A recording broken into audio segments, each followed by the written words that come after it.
Welcome back to Closing the Gap Between Your Health Span versus Lifespan. And oh my goodness, I cannot wait for everyone to get to meet Suzanne again. We really started this new series because one of the biggest things that I learned is that as much as I love doing audio events, there's no replay factor, but also when you're utilizing and you have like physical products or um, your business like really relies on connection, video becomes so powerful. And when we started this conversation last week or this new series of closing the gap between your health span versus lifespan, not only is Suzanne 81, but at 81, she has the metabolic health of somebody in her 20s. She talked about this really powerful study that she found that said, due to technological advancement, people are living longer, but they don't have their health, right? And if you don't have your health, it limits what you're able to do in life. And last week we talked about the three pillars of nutrition, exercise, and supplementation. However, when Suzanne and I were talking, we realized that this conversation on health, it really starts like up here. It's a mindset. It's a lifestyle. And what's so interesting, right, especially as 1 year closes and we go into a new year, health is always the number one New Year's resolution. I'm going to get in the best shape of my life. I'm going to go to the gym every day. I'm going to do this. And one of the conversations that Suzanne and I was having is around this idea that health is a lifestyle. It's not a fad, right? It's not something that you can just do for 3 to 6 months and then for the rest of your life it's like, oh, I'll be fine. Like, it's something that you have to work on every single day, right?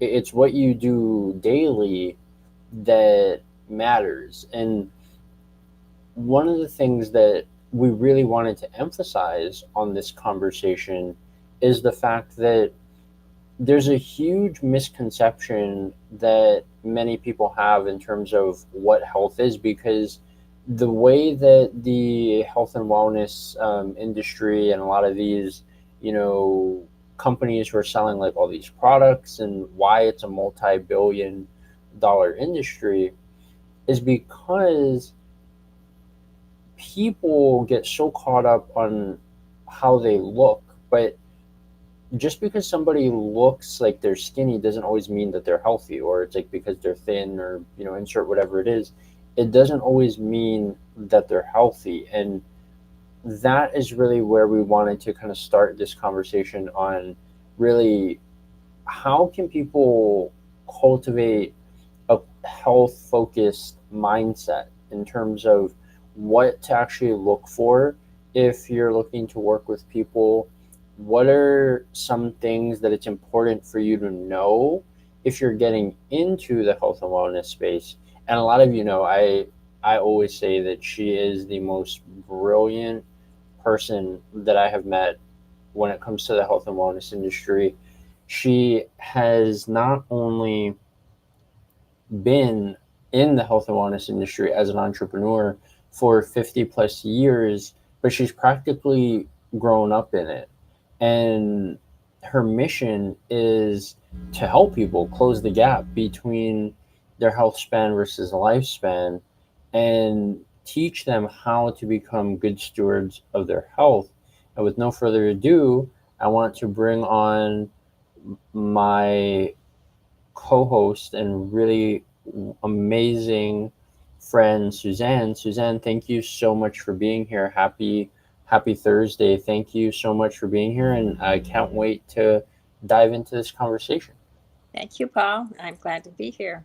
Thank you for Yeah. the nice introduction.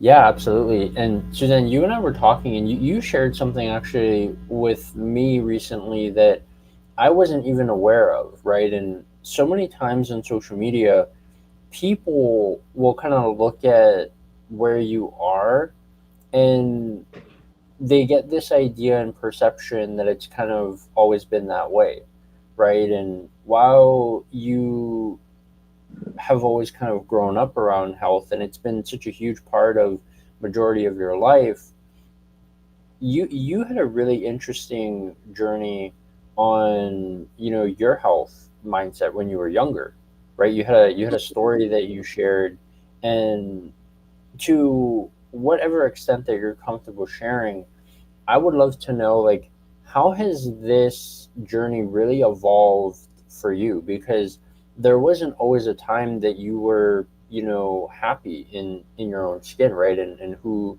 you are from a health perspective. Yeah.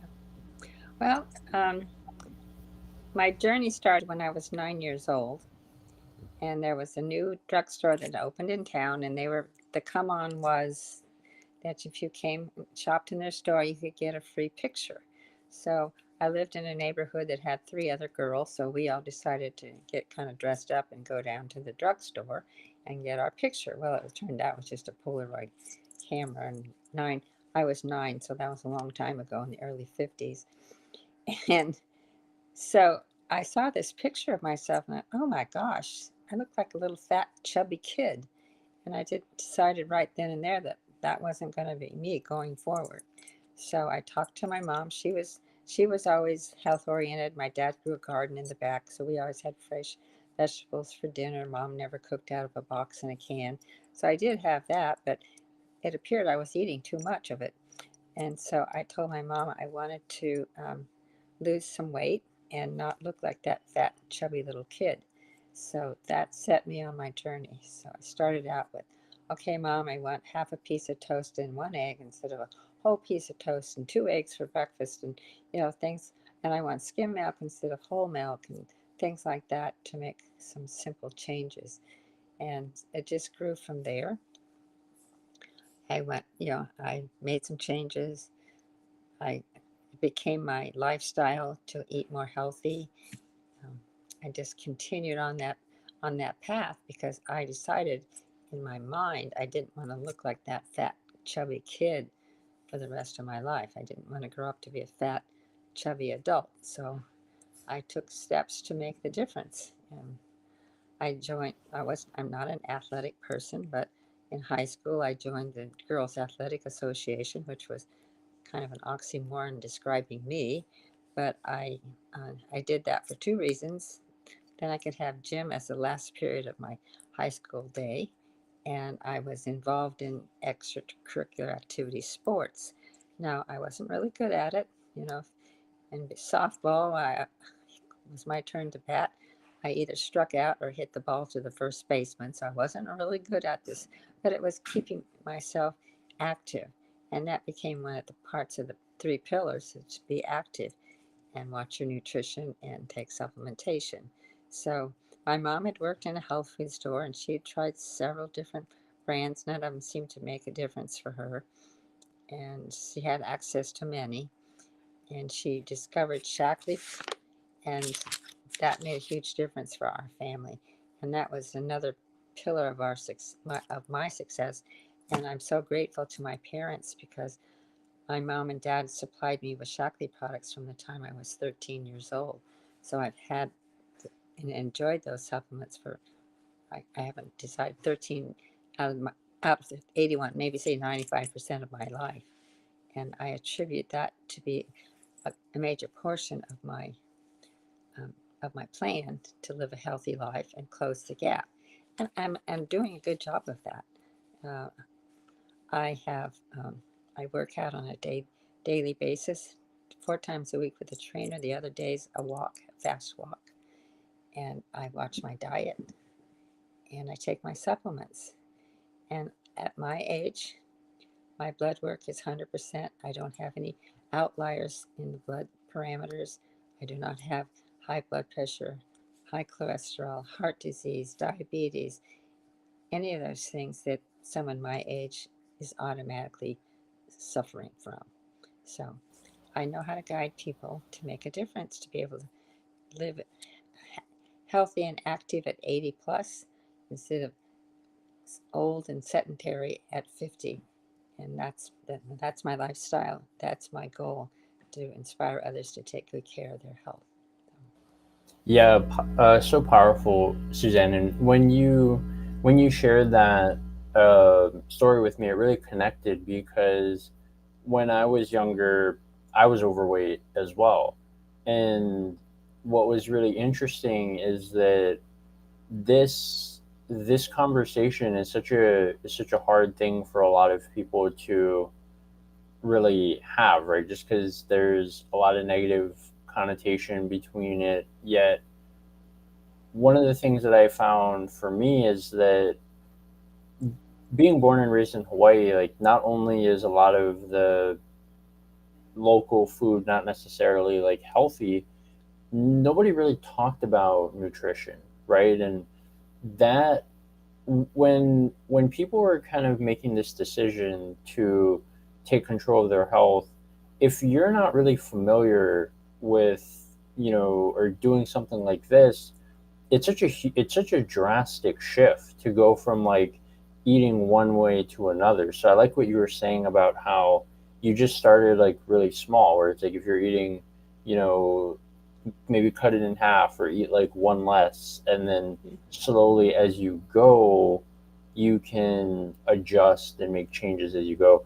What's so interesting to me, and you and I were laughing about this because I remember when I started my fitness journey, and there's so many people that you see on social media talking about health and fitness and wellness and all these things. And it's so interesting how so many people associate how you look versus like, oh, because that person's like skinny, they must be healthy, or it's like, oh darn, right? Like one of the common things that I was told when I started is the scale is a the scale usually lies, because if you're doing like weight training, or if you're doing things to build muscle, your body could be transforming, yet muscle weighs more than fat. So it's like what happened on my journey is that I gained weight, and it's so interesting to see how a lot of these ideas that so many people um, are so rigid and they stick to is actually not always true. And I would love for you to kind of expand a little bit more on that. Well, basically, the better measure is the tape measure, not the scale, because a pound of fat, I call it fluff, takes up a lot more space than a pound of muscle. Muscle is more compact and dense, and more it's a smaller amount of muscle weighs the pound, and a great big amount of fat weighs the pound. So you're really sculpting the body and getting, I say, away from removing the fluff. And a person can gain a little weight and still look much, much, much better. Their clothes fit less tight, their clothes are looser. The tape measure shows some larger measures of the arms and uh, for muscles, but the waist and the hips and the tummy, they go down because that's where a lot of the fat is stored. And that's another subject, but that's the very unhealthy fat. That's the fat that produces a lot of the cholesterol that happens when people are overweight. So it's really um, just being mindful that you want to lose healthy weight, which is, I call, removing the fluff. So you really want to get rid of the fat and you want to build some muscle. So on a typical 1,500 calorie a day diet, and you lose 12 pounds, you've lost 5 pounds of muscle. And 1 pound of muscle metabolizes metabolizes 100, oh my goodness, 250 calories a day, I think it is. No, that's not right. 5 pounds of muscle in total. 1 pound metabolizes 50 calories a day, so that many 5 pounds of lost is 5 pounds of muscle lost is a loss of 250 um, metabolic units of calories that are burned. Whereas you lose 1 pound of fat, that fat only burns 1 calorie a day, a pound of fat. So you have to keep reducing the caloric intake to continue losing weight. And you continue to lose muscle as well as the fat. So you get down to a point where you've lost so much muscle, you've lost much metabolic rate that it gets to the point that you're just starving to try and continue to lose weight. And what you have to do, you know, you just can't keep going on down to 500 calories a day. That's just not going to work. And so you start to eat more, and you'll choose anything because your brain says, hey, I'm really starving up here. I have no sugar to live on. And glucose is the only form of energy that the brain metabolizes. It's only only molecule that can get across the blood-brain barrier is glucose. So, and that's another problem. People use these phony sugar sweetened products, and the brain still's not getting the calories it needs because there's no glucose, and it has a problem because it needs glucose to function. So, all that added together, you have to eat. And sometimes the choices you make are not the correct choices, and you tend to overeat. And because you've lost your metabolic rate, all of those calories that you're consuming go back on the body as fat instead of muscle. So this is a yo-yo dieting syndrome that happens all the time. Where people go on a diet, New Year's comes, oh yes, I'm going to go on a diet. I'm going to go to the gym. The gym is filled with people in January. February, there's about half as many as there was in January. And in March, it's back to the minimal 10 or so that go to the gym on a regular basis. So you have to be consistent. You have to choose wisely so you're not losing muscle, you're just losing fat. And that includes proper nutrition and exercise so that the body's going to do what you want it to do is lose the fluff. And there's been studies shown that using the Shaklee weight loss uh, protein supplements, people lose more weight, lose more fat than muscle, and they gain more. They lower their cholesterol and all those parameters by using a supplemental protein after exercise compared to those who did not. So it's just a matter of knowing how metabolism works and working with it instead of working against it. Yeah, that was really interesting. You said a lot of things there, specifically about how, because this is one of the things that was actually really interesting, is I would always wonder why people would be jumping around to different things. And one of the big things that I found for myself on when I started my health and fitness journey is I didn't want it to be like some type of temporary thing. I was focused on kind of this idea, right, that health is a lifestyle. Like I want to do something that I can sustain. And one of the points that you brought up is that everyone's different, right? Like what'll work for one person may not work for you.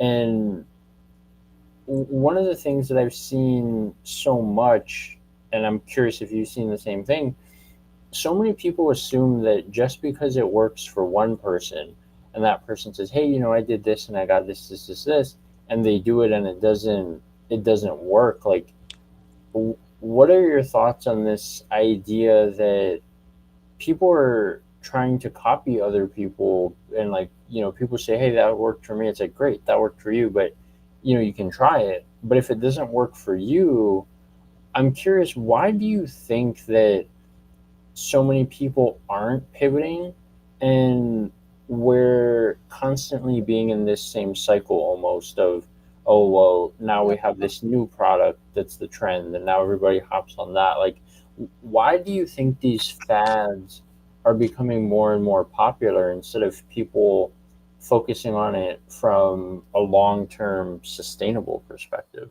well, well, one thing, any restricted calorie diet, whether it's high fat, high carbs, anything in between, if it's restricted calories, you will lose weight in the short term, but your body may not necessarily be able to keep up the diet that you've chosen. There's the Atkins diet, there's a keto diet, there's a high carb diet, there's a low carb diet, there's all these diets. All of them are calorie restricting. And for a short period of time, anybody restricts their calories, they're going to lose weight. But you have to choose something that helps you lose weight slowly, maybe a pound or so a week, and that you can live with, that it can be your lifestyle. The keto diet is not something to be your lifestyle. Living with your body in ketosis is not a healthy situation for your body. It's not meant for you to be on a keto diet forever. The same thing goes with a high carb diet. If you knock out certain parts of the diet, your body becomes deficient in minerals or certain vitamins. It's depending upon what you're including in your diet. If it's not a wholesome, well balanced diet with lower calories and lots of you can lots of you can add fiber, fruit. People can go on a 7-day healthy cleanse and eat as many fresh fruits and vegetables as they choose, and they lose weight. If they do that for a week, they can lose 6 to 10 pounds. Now, that's a calorie restricted situation. So when you go back to your normal eating, you have to go back with conscientious choices. You add protein back, but you choose the right kind of protein. Low fat proteins, chicken, fish, a good protein supplement that has a good balance of protein and not filled with a lot of fat. It's not like a McDonald's hamburger. There's a little protein in there, but there's more fat. So you have to choose wisely after you've done a body cleanse what you put back in your body. So you set up the body to be healthy by reducing toxins mainly. That happens if someone goes on a 7-day healthy cleanse, like it's really a gourmet vegetarian diet. They lose 6 to 10 pounds. They get rid of toxins in their body. First couple of days, they might feel a little off. If you get through to the third day, it's like voila, your brain comes clear, the fog lifts, you can think better, you sleep better, you can reason better, you have more energy, and that's telling you your body's starting to clean house, and it's finally getting rid of these toxins. And a lot of the times, more there's more toxins dumped into the bloodstream than the normal ways the body excretes toxins, like through the urine, the bowel movements, the skin. Then the liver, those organs are overwhelmed, and still some of these toxins are floating around in your bloodstream, and they can give you a nauseous feeling, a little bit of headache, because the body has yet to get rid of them. But after the third day, it's like, man, the fog has lifted, and you feel so much better, and your body thanks you for giving it a rest from the junk foods and the fast foods and all those things that do nothing but add toxins to your body. They don't provide any nutrition that helps your body be healthy. So after those toxins are dumped, your body, and you go back to normal eating, adding protein, um, you have to make wise choices. And people learn that eating a plant-based diet isn't that bad after all. You can make a lot of tasty recipes with plants, plant-based things. So it also teaches their taste buds to wake up to what really tastes good instead of just the taste of fat, salt, and sugar. That's what most people live on, is the taste of fat, salt, and sugar. Sugar is addictive. It interacts with the same part of the brain as does harmful drugs, cocaine, those sorts of things. They interact with the same part of the brain as does sugar. So sugar is a very addictive um, substance, and people consume, you know, pounds and pounds of it on a regular basis. And your body wasn't created to live with that kind of nutrition. So, Yeah, Suzanne, it's so powerful, and like you kind of brought up something like when we're talking about this idea of really, like, obviously at some point in this series we're going to break down your three pillars of nutrition, exercise, and supplementation. Yet it really starts from that mindset perspective, right? And I'm kind of wondering, like, what are your thoughts on people, and do you think that it's healthy slash somewhat dangerous? Because one of the things that I had to be really careful of in my experience, and I've had conversations with multiple people who kind of feel the same way as well, is it's kind of dangerous to look at food in and of itself as kind of like good and bad, right? Like I look at it more from a, is this, what is the nutritional value that this is providing me? Because you and I have talked about this, like we love ice cream, right? So it's like we're not eating ice cream every day, but Once in a every, while, you can eat ice cream. right, yeah, like every now and then you can have some ice cream. When I was in my finance career, one of the things that I would work with a lot of my clients on from a mindset perspective is I would always have them think about like where they're investing their money, and is it like adding to your life or is it taking away from it? What are your thoughts on people looking at their like health, nutrition, and exercise kind of in that mindset and frame as well? Well, um, just like you said, your money is in your financial thing is it serving you or is it not serving you? It's the same thing when you look at food. Is this helping my body get the nutrients it needs, or is it tearing my body down by just adding salt, sugar, and fat in the form of a hamburger, French fries, who knows what, junk food, snacks, all these things? They have no nutritional value, really. They're just adding salt, fat, and sugar. And that's not a really good place to start. So I've always practiced, I'm strong, healthy, and I eat nutritious food to build a strong, healthy body. So I'm always looking at my food, is this a nutritious meal? And I've grown to really like raw vegetables. So my my main course of every meal that I cook for dinner is a big raw salad with a steamed vegetable or a little bit of chicken or something like that, maybe a hard boiled egg in the salad as my main course. Whereas most people's main course is a big piece of steak, a big baked potato loaded with sour cream and who knows what.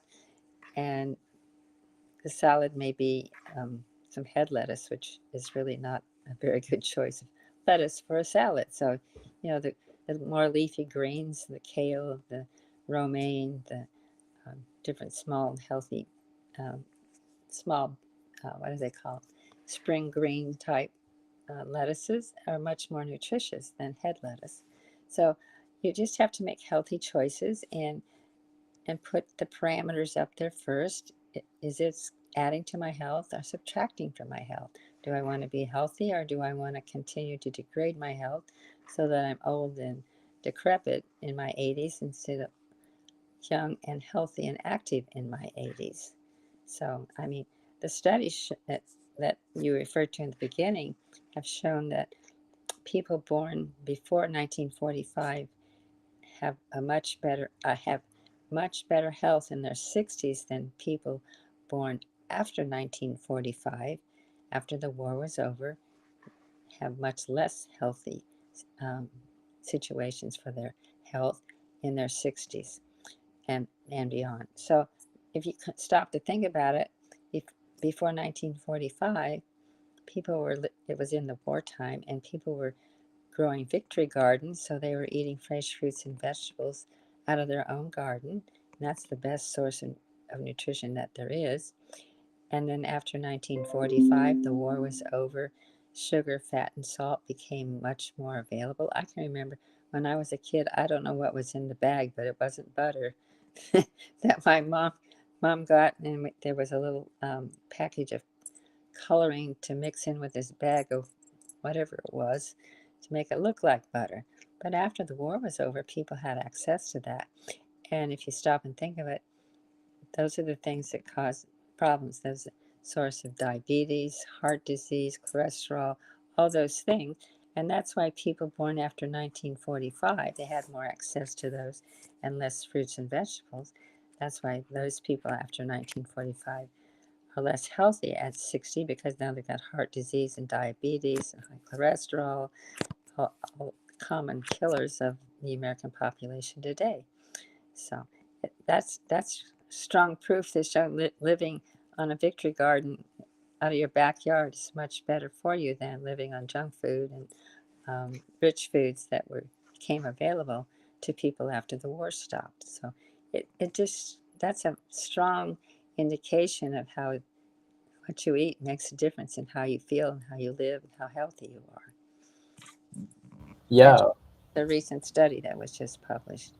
no, it's powerful. And I want to say hello to some people who hopped in. Travis, thank you for hopping in. He says, I can vouch for that as a former truck driver of 7 years. Yeah, exercise is what is the saying now, Suzanne? They say that sitting is the new smoking, right? Yeah. And physique and performance are not the same thing. Yeah, exactly, Travis, right? Like a lot of times people get caught up in how things look, but people don't feel the way that it looks. And Sal, so good to see you, my friend. Yeah, it's I think what's so interesting about this topic of health is that people really do seem to forget that this is like a daily thing, right? Like Yeah. you can have a day that's not necessarily healthy. Like what do they call it? Like cheat day or whatever. And if you, as long as you do it in moderation, like you will be fine because it's about what you're doing daily. And I was just thinking about this, Suzanne, because we're approaching the end of the year where it's like holiday season, right? And you have like Mhm. Thanksgiving and Christmas and all these events that are known for getting people like off track of their Big time. The nutrition average plan. weight gain is 10 pounds over the holiday season. That's a Yeah, lot. I remember when I was back in Hawaii and I had just started training with my personal trainer, and he would say, "Hey, for Thanksgiving, you can have like one thing, but he's like, you don't need to eat like everything, right? And it's about like kind of picking Making and healthy choosing." choices again. Yeah, exactly. It's funny, right? How everything comes back to choice. I would, I would love to know, Suzanne, from what are your thoughts? Because one of the biggest things that people would always say is, oh, I go out a lot. Like I have a lot of events for work, or I'm constantly like eating out because I'm traveling, I'm on the road, all these things. And that was usually always like one of the main reasons why people would say it was challenging for them to sustain their nutrition, right? And I always found it was interesting because pretty much everywhere that you go has some type of like meat, vegetable, whether it's like chicken, fish. It wasn't very hard to still find like healthier options and alternatives. I would love to know because this is something that you do every week. Like you and your husband Steve, you guys go out and have a nice dinner every week.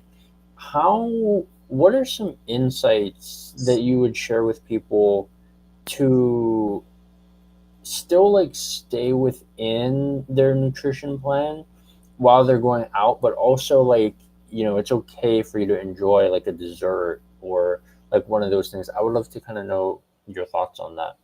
Well, every serving of food when you go out in a restaurant is too big.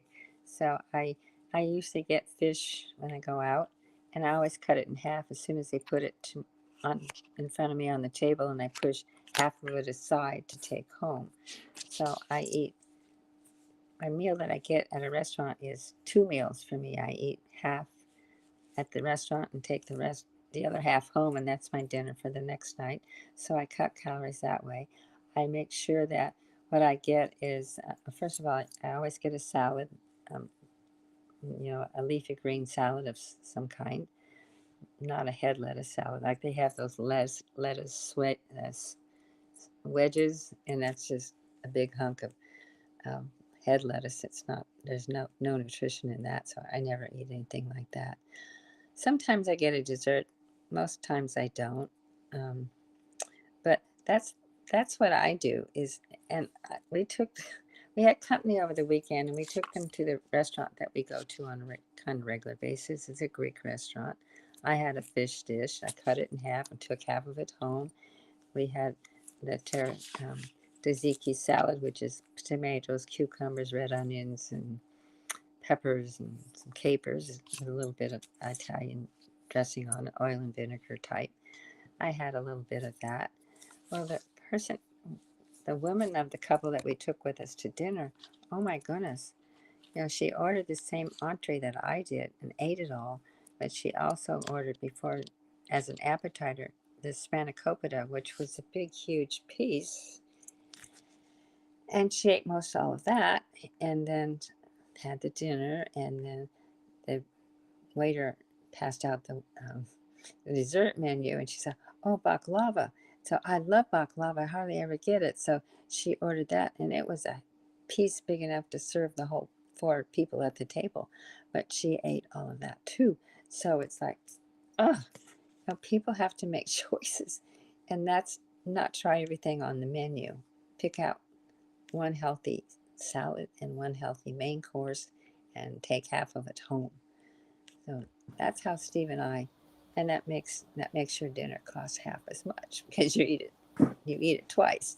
Yeah, it's interesting. I'm really envious of you because my aunt does that too, and I'm just like, I can't do that. Like, I require a lot of food, so it's like I usually always end up finishing my meal. And I think it's interesting that you're able to look at it from that perspective because a lot of people that I've met, like when I was in my fitness groups and all these things, like for me, like I'm 6'2", 6'3", so I require like more food than Oh, other yeah, people you're just a lot because, bigger than I. yeah, Yes. just because I'm taller, right? So it was really interesting though, um, having conversations with people who weren't as like, they were smaller than me, and they were like, "Oh, I just love it," right? And this goes back to like how I was born and raised in Hawaii. My uncle had a saying, and he would always say, and he was like really overweight, and he would always say that you eat to live, and I live to eat. That's right. And I laughed and I said, "Well, it's kind of funny because even though I'm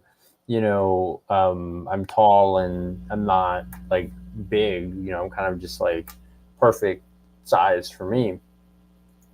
Um, I still love to like eat food, and I think that's one of the biggest challenges that people have is, like you said, it comes down to choices. Like I remember one of the things that surprised me the most, and I feel like, Suzanne, based off of our conversations, you kind of feel the same way. When I started eating cleaner, I didn't really want to go out as much because I was like, I preferred to just cook at home because I knew what was in the food that I was making. Like one of the huge wild cards that you have now, which is why I think a lot of this stuff is a fad, is because you're when you're buying like supplements and all these things, like if they're not doing trials and tests and stuff, you don't really know what's actually in it, right? And it's kind of the same thing when you're going to all these places and you're getting food. Like you really don't know what's in the food that you eat. And what I find so funny looking back is when I was eating like crap, and I would be like, oh, I feel sick, and I would just think to myself now, it's like, I wonder why you felt sick because you weren't eating the things that were good for you. And you brought up a really good point earlier about how, and this varies for each individual, right? Because I'm kind of an extreme person. When I first started, I kind of just stopped doing a lot of stuff cold turkey, where it was like no desserts, no this, no that. Like I was eating chicken and fish maybe like 2 to 3 times a week, but it was mostly chicken. I would always have like brown rice and some type of vegetable, whether it was like broccoli, spinach, kale, a lot of like the dark leafy greens, and that's kind of like what I would eat consistently. And then I kind of realized like, oh darn, you could have more stuff. And I remember one of the things that my personal trainer told me is he said, this works for you, so I'm not going to tell you not to do it. He's like, but for a lot of people, this is why they do. Have you heard of something called like a elimination method, where it's like you Thanks. start and slowly eliminate like one thing at a time. You start with one and you add on to it.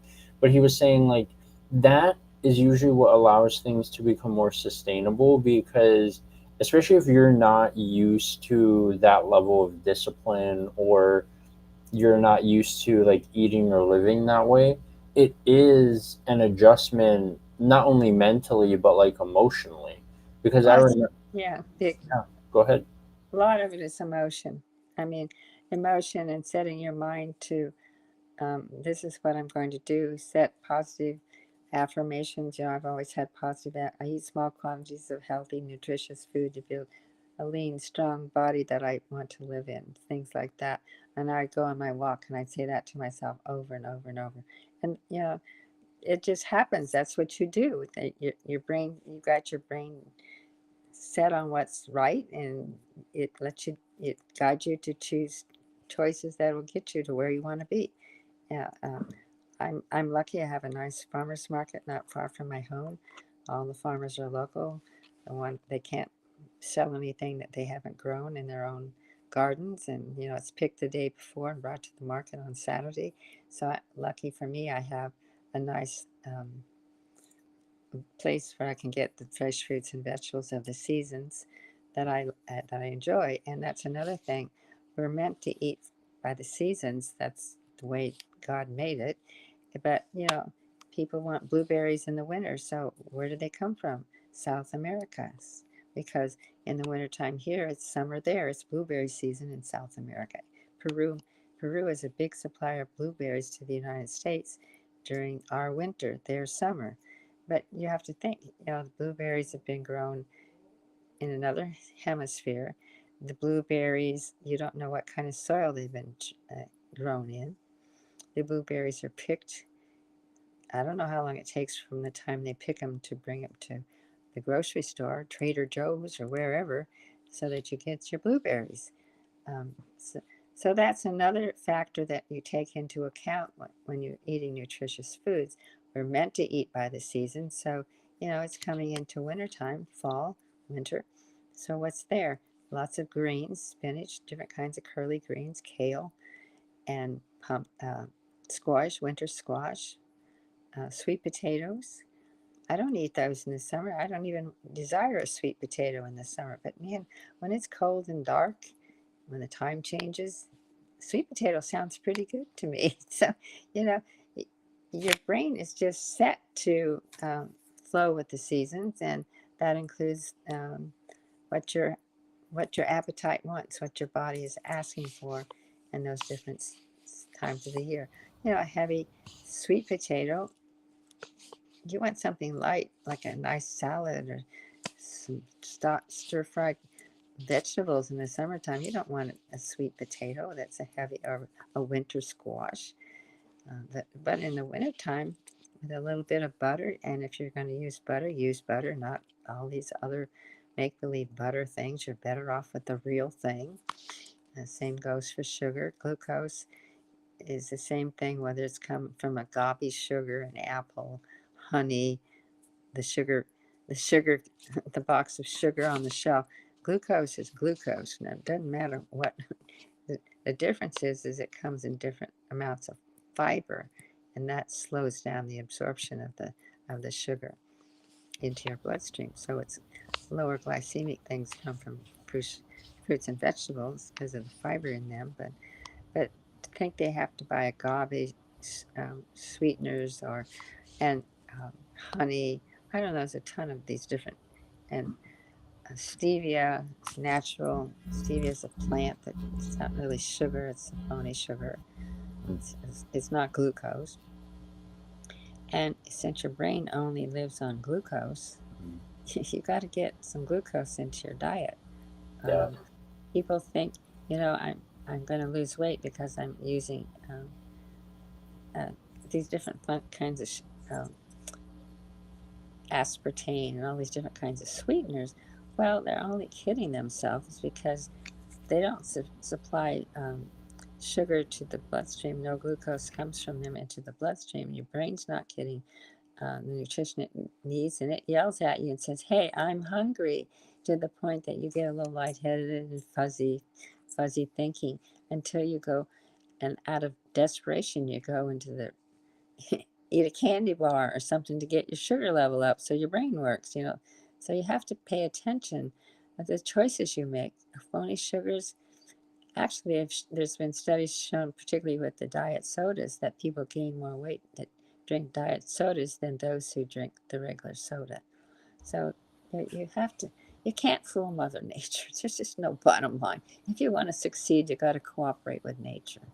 Yeah, it's such an interesting perspective because I remember like that was one of the first things that you said. You're like, "Oh, you're supposed to eat with the seasons," and I was like, "Oh, Suzanne, that's so hard. Like, especially in some of the seasons and the food." But I mean, it makes a lot of sense, like with what you're saying, because there's a reason why certain foods are out during certain times. So that makes sense.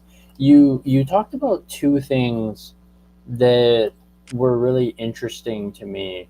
And the first one, well, you have this one amazing saying that I feel like is so powerful that kind of leads into what you just talked about, right? Behind a lot of these like artificial sugars and sweeteners and all these things. And I'm totally with you about the whole diet. I always laugh because my mom was a big proponent of diet coke and all these things, and I would just be like, she's like, there's no calories. It's like, yeah, but and this is kind of for me, right? You and I kind of talked about this off the show, Suzanne, where every time that there's like an alternative to something, whereas somebody's saying like, oh, this is healthier because it doesn't have this, the question that pops up in my mind is I'm always wondering like, what are they putting into that so that it doesn't have this effect, right? Because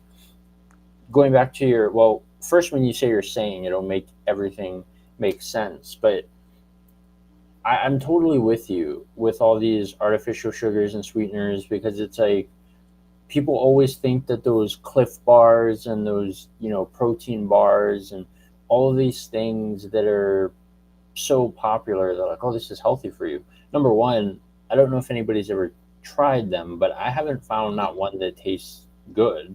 It's Yep. like you're biting into cardboard almost. And then the other thing too is that there's a whole lot of things in it that I mean you really don't know. I always look at it like if I have to Google something and figure out what the heck is this, that's usually not a good sign, Right. um, Yep. because yeah, Most of those have palm oil in them. That's right off the bat. That's not healthy. And they'll have sugars with different labels, like they'll have dextrose and fructose and agave sugar, brown rice sugar, on and on and on. It's just sugar. It's sugar no matter what. And those phony sugars, they give people the false impression that they're cutting calories. So, oh, that means I can eat more of that at dinner time, or I can have dessert because drank a diet coke or some kind of soda during the day. So I've saved my calories. Now I can eat something crazy. There was there was a study done at the University of North Carolina here in Chapel Hill, and there was a famous tennis player. Her nickname was Tab because I don't think they have Tab soft drink anymore. But that's all she drank. She lived on Tab. And so there was one of the doctors in the med school was doing a study on bone strength and calcium absorption and all that. So they measured the bone density of her playing arm, the one that swung the racket all the time, and that was she had the bone density of a person her age. When they measured the density of the non-active, the other arm that didn't swing the racket, it had the bone density of a 65-year-old woman. So the muscle, the, the, the soda was leaching this calcium out of the body, and the body was taking calcium from other bones and putting it in the bone that was being used, so it could swing and not be broken. So the body was protecting itself to take the bone calcium and other minerals that make up a bone from the not so active arm and depositing it in the swinging arm to protect itself. So, like again, you just can't fool Mother Nature. There's no way around it. Um, the body will do something to try and compensate. That's a prime example. Yeah, that's powerful. If anybody who's tuning in the audience, if you have a question or one of the things that I really wanted to do with the new LinkedIn lives that I've been doing is bringing back kind of some of the interaction that happens on the audio events. So if anybody, either you can drop your question below for Suzanne, or if you're if you want, you can either drop a comment in the comment section, or you can send me a DM and I can shoot you over the studio link, and you're actually we would love for you to join us, and you could actually meet and interact with Suzanne. If anybody has any of those questions, you're more than welcome to do that. Yeah, Suzanne, this was really insightful. I mean, I obviously talked to you probably more than a lot of the people here, and there was so much here that you shared that was so unique, right? Like I'm not sure that a lot of people really have that perspective of how to look at health from a mental and emotional standpoint, because you're so right. I mean, a lot of it is emotional, right? Like if we have, for a lot of people, like if you have like a bad day, I don't know about anybody else, I'm speaking for myself. When my days are off, like sometimes I'm like, if I'm with my aunt, I'll laugh because she'll be like, "Do you want to go get ice cream?" I'm like, Mm-hmm. I really do, but probably shouldn't, right? And it's like it really is kind of like this mental and emotional battle with yourself where you you want it, but at the same time, like it's kind of not good for you, right? And sometimes, like I mean, we're all human, right? Like sometimes you give in, and I Right. always remind myself, like I don't do this all the time. So, if like once every week or 2 weeks, like if I want to go get an ice cream, like I can get ice cream, and I think that's what's so important.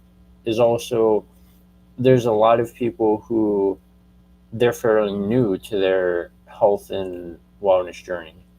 Well, And yeah, you can't be totally strict yeah, policing yourself 100% of the time because your mind doesn't like that, and it likes to be able to relax, get off the rail a little bit. But it's not.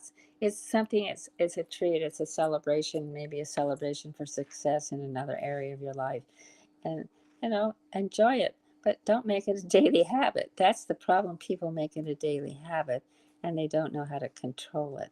So everything is and with all the salt, sugar, and fat in the diet of the majority of people, because the majority of the people in the United States live on junk food, that it becomes very addictive. Like I said, this sugar is addicted to the same area of the brain as cocaine and other hard drugs. So it becomes, and salt. All three of those items in the food are addictive, and these junk foods have high amounts of them because people get addicted to it, and that's what they want. That's what tastes good. Uh, for me, I don't put salt in things when I cook, and when I go out and I eat some. Well, just for an example, this was with sugar.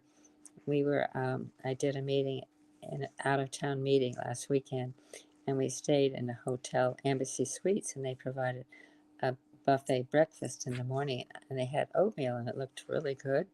And I like oatmeal for breakfast. That's a good choice. And so I got a bowl of oatmeal, and I took one bite of it, and it was so loaded with sugar, I could not stand it. It was awful. It was like sugar with oatmeal instead of oatmeal with sugar.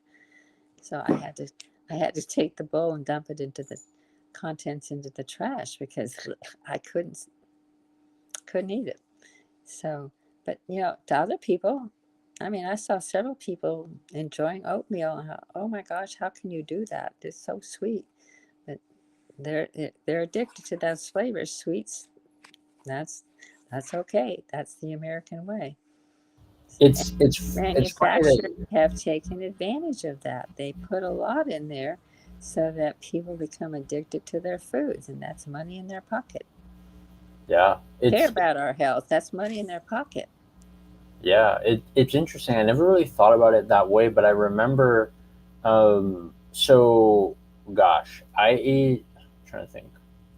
I used to make like my own oatmeal. It was called chocolate, peanut butter, and banana oatmeal, and I would have it. I probably ate that for like 2 or 3 years, like in a row. And what was so funny is what I would what I would put in it was like oatmeal, some milk. I used to use. Have you heard of like PB Fit, which is like powdered peanut butter? Hmm. It's like healthier peanut butter, and there's not as much calories. So I would use that.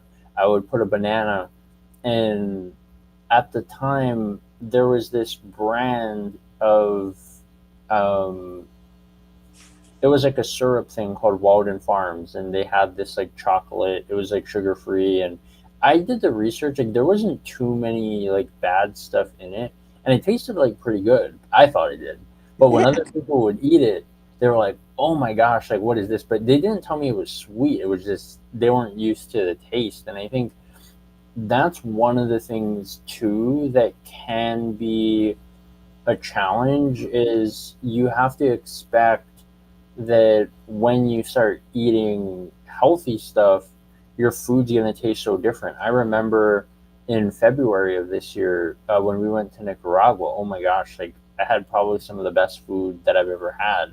And it was the quality of the food was like so good. And then when I came back to the US and I was like, I had just gotten back, so I didn't have time to cook or go grocery shopping. So I went to like Chipotle and stuff, which is like out of all the places that you can eat, I mean, it's one of the healthier options. It's not the greatest, but like, they have rice, beans, and vegetables and all these things. But like when I got back, I couldn't eat the food. So it's just interesting how one of the things that I would really suggest to people who you're really gonna kind of dive into your health and wellness, obviously like reach out to Suzanne and have a conversation, but be pay very close attention to like how your body reacts to certain stuff because just because one thing works for somebody else doesn't mean that it's going to work for you, or it's like you might be in an area where you don't have the same resources, right? Because not everywhere, well, I know now pretty much probably everywhere does, but I know there are some places that like don't have a farmer's market Well, or farmers markets are kind of thin with what they have, but yeah. yeah, exactly. So that's like another thing as well where you there is a part of it where you have to just be resourceful and make do with what you got because it's like Suzanne, you were saying sometimes like if you can't get like certain stuff, you'll just make your own vegetable and salad and all these things, and I think that there's so much truth to that. One of the things that I used to do when my schedule would get like really, really, really crazy or I was traveling is I would go to the grocery store sometimes if I was just like, I didn't have a ton of time. I would get like some of those, like, well, what was the brand? They would have like some of these power bowls and stuff where you had like chicken, rice, vegetables, a lot of these things. But for me, they just kind of give you a lot of vegetables and they short you on everything else. So what I used to do is like I would just add stuff to it, whether it's like put more rice and put like maybe mix like some type of sauce or something to kind of give it more flavor. But you a lot of times you don't have to create from scratch. You can kind of start from stuff and just kind of add to it. That's another thing that I would say as well, because a lot of people just get so overwhelmed with, oh my gosh, like I don't know anything about, cooking healthy and eating healthy Well, and there's good places, there's good resources like Forks Over Knives. It's a good resource, a place to find um, healthy recipes. But and there's cookbooks. I didn't start. I didn't know everything about cooking when it was up to me, but you learn things. I cook, like big chicken breasts in a crock pot, and I do different things with it during the week. I make stir fries. I make salads with it. I steam it with another vegetable or two. And I have, I sometimes in the summertime I'll get a like a rice tortilla. My husband's gluten intolerant, so I can't get the wheat ones, but they have some white rice ones that are pretty good. And I would spread it with hummus, which is, nice, nutritious spread of mainly garbanzo beans and some garlic. And then grate up some vegetables and put that on the hummus and put some chicken on it, fold it over, and it's a really good summer sandwich for dinner. And it's filling, it's nutritious. So there's all, you can be creative, and there's some really good ideas on things like forks over knives yeah. website. You can get that on the emails list. And my motto is, if it's made in a plant, don't eat it. If it's grown on a plant, eat it. So man man tries to recreate nature's foods and doesn't do a very good job of it. So stick with stick what's grown on a plant, not what's made in a plant. So yeah. Yeah, I love that phrase. Like, I remember when we first started working together and you said it, and I was like, wow, that was like really powerful. Like, I never thought about that, because if you think about it, like, a lot of the stuff that we eat is processed, right? It's manufactured, it's a lot of these things.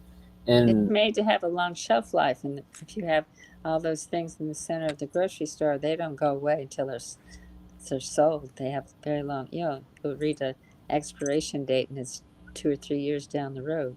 yeah, yeah, I mean, there's a lot of truth to that for sure. I i was laughing because I know we're gonna dive into nutrition next week, but like, I feel like this is such a fitting way to end this conversation on the whole mindset thing, because one of the things that has really been, I was just scratching my head like every time that I see it.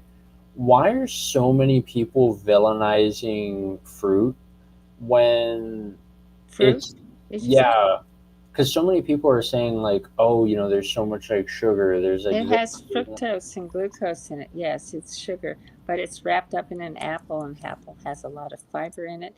So the fiber slows the absorption of the sugar from the fruit, and it doesn't cause any spikes in blood sugar. But if you eat a donut and a cup of coffee with sugar in it and whatever else for breakfast, 10 o'clock, that spikes your blood sugar way up. 10 o'clock, you have a deep dive and you get very lightheaded and have to have something to eat. So it's depending upon how the sugar is packaged. With sugar that's packaged in a fruit, comes with a lot of fiber, and that slows down the rate of absorption, so it can keep a more level blood sugar level in your bloodstream and satisfy your brain. Whereas if you eat a donut or some food that's a snack bar of some kind that's full of sugar, and there's all sorts of names for sugar that they'll fool you with. There's glucose, there's dextrose, there's high corn, high fructose corn syrup, there's honey, there's rice. What do they call it? Brown rice syrup. All sorts. That's all another word for sugar. So yes, you have to be careful, and you can't compare um, sh- a simple source of sugar like a donut. There's no fiber in a donut compared to a fruit, which has a lot of fiber. And the fiber in the fruit slows down the absorption of the sugar, so it maintains a constant blood sugar level, which you need so that your brain can function and you don't get shaky and anxious and need something to eat right now. So yeah, powerful. This was such a fun conversation, Suzanne. I think you brought up a lot of things that a lot of people, there were a couple people in the comments, Sal, for example, says like, I love this, what an important topic that's often overlooked. And this is one of the things that I find that's so important when you're in spaces where everybody's talking about something. It's like, how can you bring a unique perspective, or it's like, how can you share things about your industry or expertise that many people aren't sharing? And I feel like you demonstrated that perfectly throughout this conversation with a lot of examples and things that you gave, and just insight about what to look for, which we'll talk about next week when it comes to nutrition and how you have to really be careful. Is it nutrition? Is it marketing? I know you and I Yeah. always laugh at some of the labels that they put on stuff, and you're just like, but there was nothing there was no gluten in that anyway. Like, it was Yeah. always gluten free, I know they have right? gluten And free yogurt. Well, of course, you could have some gluten in it. It's some kind of flavored yogurt, but when you see Greek yogurt with labeled gluten free on it, you know that's marketing. It has no, there's no way that Greek yogurt that's unflavored has gluten yeah, in it. Yeah, it's just a new buzzword for healthy. So they put these bars on the shelf that are gluten free. We taught a small group class at our church on the Daniel plan, and when we came to those sorts of that topic and about all these healthy foods because they have gluten free written on the label, people think they're healthy. Well, they're not really. That has nothing to do with health. That just means that there's not wheat in them. And so a lady went home and she looked at the labels of these gluten free healthy bars that she was eating for breakfast, and she quit eating those until the next. So she'd stopped for a week. So the next time we had our meeting, she had lost 2 pounds because she ate healthy gluten free bars as she stopped eating, and that she she said, I feel better too. So it's just, you have to think, well, is this label based on science or is it based on marketing? And 99.9% are based on marketing. And you just have to be a wise shopper and a label reader. yeah, yeah. And you talked about a lot of things for people to look for, like, about all the different ways that they're going to try to throw sugar at you, or all of these weird chemicals and stuff that you're going to see were on sugar free stuff. And Yeah. the language I think that they use instead of like sugar is they call it like sugar alcohol or something. Mm-hmm. And that was really interesting for me. I remember looking into it, and this was maybe, I want to say, like 4 years ago. So there still really isn't much research on it, because it's still like such a fairly new thing that they haven't really tied it to a lot of things. But based off of what we know, from especially from what you were saying about how if it's made in a plant, don't eat it, and if it's grown on a plant, you're safe to eat it. There is a lot of truth to that, because Yeah. they're doing something to modify it to where, in order for it not to have this, and I don't know if you noticed this, Suzanne, because you probably don't eat a lot of, like, the sugar free stuff, but No, I don't it eat has a any. weird. When it says sugar free, I go the other way because that means it's full of these artificial sweeteners, which Yeah. are more dangerous to your health than if you just ate sugar. That's why I say, if you want something sweet, eat something with sugar in it, like ice cream. If you want something fat, eat a hamburger or whatever. You just don't want to eat these artificial flavoring things. If you want sugar, get the real stuff. If you want butter, get real butter, not all these butter imitations. You Oh, I can't believe it's not butter. Yeah, all that stuff. You're not doing yourself a favor. Yeah. Little of the real stuff is much more healthy than eating the alternative full of Yeah. was what. That's the made in the plant stuff. Yeah, Suzanne, I'm curious, like, what are your thoughts on Are you familiar with those like impossible burgers and like I've seen those and I tried them and I thought they tasted terrible. That was several years ago, so I really don't know what's in yeah, them. okay, I was gonna say because I tried it and it was awful. It was like probably one of the worst things Yeah, that I had, and I was like, something seems weird because chicken, because they would call it like impossible chicken patty or something, and I'm yeah, like, yeah. It's yeah, probably made of some kind of soy mixture with flavorings and things. You you just can't fool Mother Nature. You just got to go with the real plant, the real stuff that's yeah, grown on the plant. yeah, powerful. I really there's definitely a lot to think about in this conversation. I will be back. Um, if we're not back next week, it'll definitely be within the next couple weeks where we'll talk about nutrition, and it'll be so cool. Hopefully, we'll have to plan it because I think everybody would love to meet your husband Steve and learn about your not only your story but his his health story is so incredible. And when we dive into like what he did professionally and how that relates to nutrition, it's going to be such an eye-opening thing because the thing that blows me away about you and Steve is that you, you your probably biggest success story that you have is probably Steve because of how he started, with his health. And that I always love hearing that story because it Yeah, that yeah, story led to the department of the medical school at UNC having a department of nutrition in the medical school, which is very rare. yeah, Yeah. it'll be fun.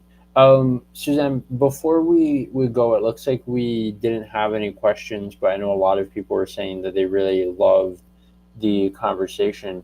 Thank you. Any final thoughts that you want to share with people? Like, obviously, from I'm not just saying this because Suzanne's like somebody that I work with and we've known each other for, gosh, like 2.5 years. I've met a lot of people who talk about health and wellness, and she's by far like, if health is something that you're thinking about, I 100% recommend to connect with her, reach out, at least have a conversation. I mean, worst case scenario, she'll teach you something. And yeah, Suzanne, I'm gonna hand the full screen over to you. Any final thoughts that you want to share Just or final let people? thoughts are, you really can't fool Mother Nature. Nature knows best. We are part of nature, so you have to cooperate with nature to have good health. And learn to be a label reader. Is the label based on marketing or is it based on science? That's particularly valuable when it comes to the supplement industry. And to remember that if it's grown on a plant, eat it. If it's made in a plant, don't. That those simple guidelines will help you on a path to being healthy. It seems kind of funny. That's all there is to it, but that's making it that's eliminating a lot of things out of your diet if it's made in a plant. Don't eat it. There's just, I mean, the grocery store is filled with that. 90% of the grocery store space is filled with stuff made in a plant.